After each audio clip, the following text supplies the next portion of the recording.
So welcome to day 2 of the Barry Lawrence Ruderman Conference on Cartography, and welcome to everyone attending remotely online. I hope everyone had a restful evening after our events last night. I want to thank Karen for her wonderful presentation on the cartographic realities and narrative fictions of the Underground Railroad. It was, of course, enlightening, and I hope that many of you will continue the conversation after that wonderful talk. I want to begin with a bit of logistics this morning. You will be presented with 3 panels of talks today, each ending with a Q&A session with the panelists. So please do save your questions until after all of the panelists have spoken, and we'll convene here at the front and have a Q&A session, hopefully some good dialogue going on. There will be 2 coffee breaks in the Bender room on the 5th floor, right, of the library. One between the morning historical panel sessions and one between the afternoon panel on landscape and today's keynote. To reach the Bender room, just please go out this direction and follow the signage up to the 5th floor. If you do require the use of elevators, we'll have staff ready to assist you to get to the Bender room using the elevators as well. We will break for lunch at 1 p.m. today and reconvene at 2 p.m. for the afternoon's presentations. Final logistic note, the restroom is at the back of the room and remains locked at all times. You can borrow a key from the front desk, but we ask that you return it promptly when you're finished with it. And on that note, the main key has actually gone missing. So we are running on our spare right now. If you happen to notice that you forgot to return it yesterday, please do return it discreetly as you please. We have a packed agenda for the second day of the conference. So let's get started.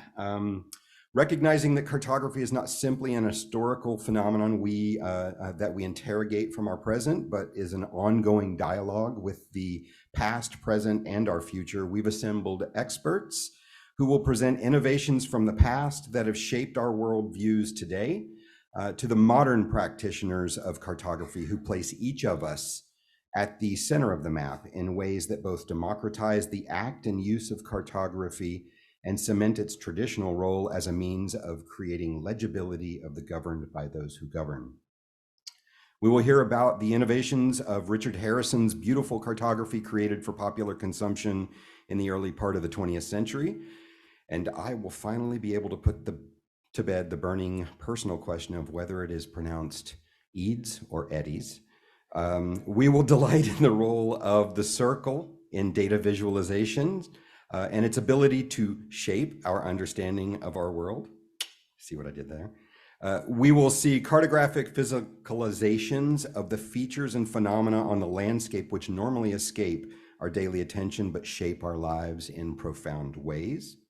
We will confront notions and realities of multidimensional sovereignty as it pertains to the citizens of our First Nations. And we will learn how all of us might continue to practice cartography in our own lives with modern tools that level the playing field for all who seek to represent their own experiences in time and space through maps and data visualizations. One final note before we begin, Barry Ruderman has graciously brought a rather spectacular cartographic treat for us all to enjoy over these days. The Rex Tholomeus is an extraordinary example of Portolans dating to circa 1360, and I want to invite you to view it at our breaks and ask questions. The map will remain on view today until we break at 5 p.m., and we will display it again tomorrow until the end of the conference.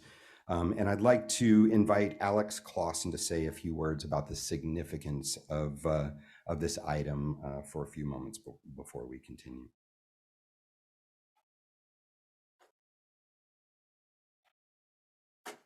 Hi, everyone. Thank you for that introduction, Stace.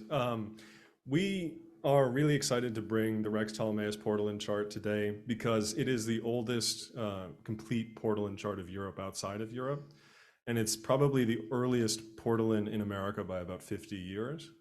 It was first discovered in 1888 and then repeatedly described until about 1930 when it really fell off the radar, until we rediscovered it again in 2022 last year.